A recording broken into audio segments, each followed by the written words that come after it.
Hiya Crafters, Amy here with Amy's Wares, and today I'm going to use some pattern paper scraps and a brand new stencil.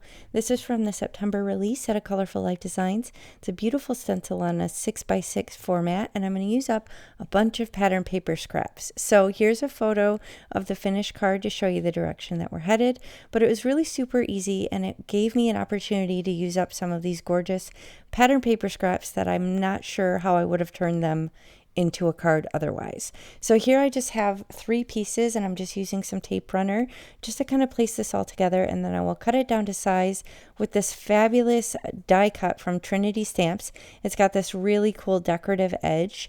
It's kind of like a scallop, but it has like cutouts, so it's really detailed and fun. And I decided to kind of turn it at an angle just to give it more interest. And this cuts it down slightly smaller than A2 size, which US A2 is 4 1/4 by 5 1/2 inches, and that will be the size of my card base.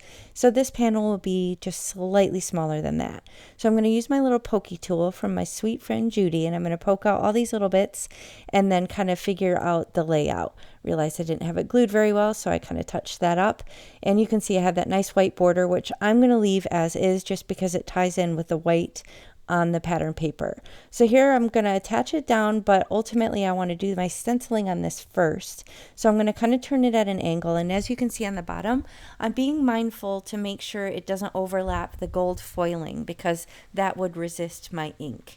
And this is the filigree leaf stencil. You can use my coupon AMYFAN10 to save 10% on your complete order of anything at the shop at 𝗁𝐿𝐹 Life Designs.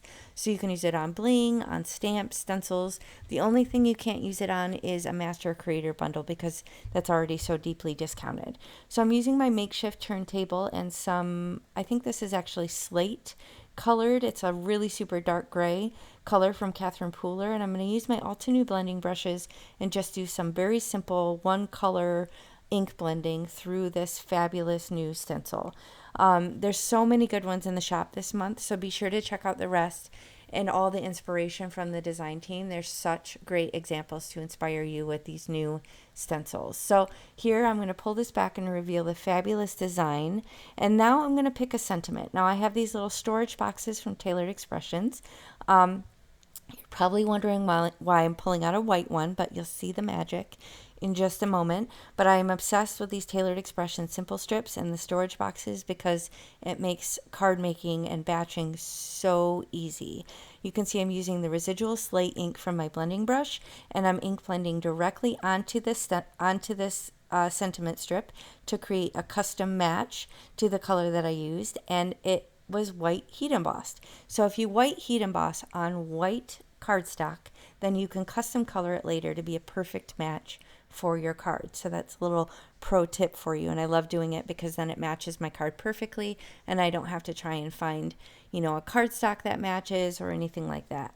So I'm going to put that down with some 2mm thick foam tape from scrapbook.com. It's 1 inch thick, and now I'm struggling a little bit because part of me wants to kind of kick the sentiment at an angle like the pattern paper is, but my concern is that it would just look like it wasn't intentional and that I couldn't just put it on there straight. So ultimately I decided to keep it straight with the actual card base and put it down again with some foam tape. And I have this metallic gold bling also from 𝗁𝐿𝐹 Life Designs, and I'm going to put that down in a little smattering on the front of the card because it matches perfectly to the foiling dots on the bottom of the pattern paper. So I hope this inspires you to get out your pattern paper, especially your scraps. Find different ways that you can use them and create new looks with your stencils. So thank you so much for spending time with me. Please hit the thumbs up and consider subscribing, and I'll catch you next time.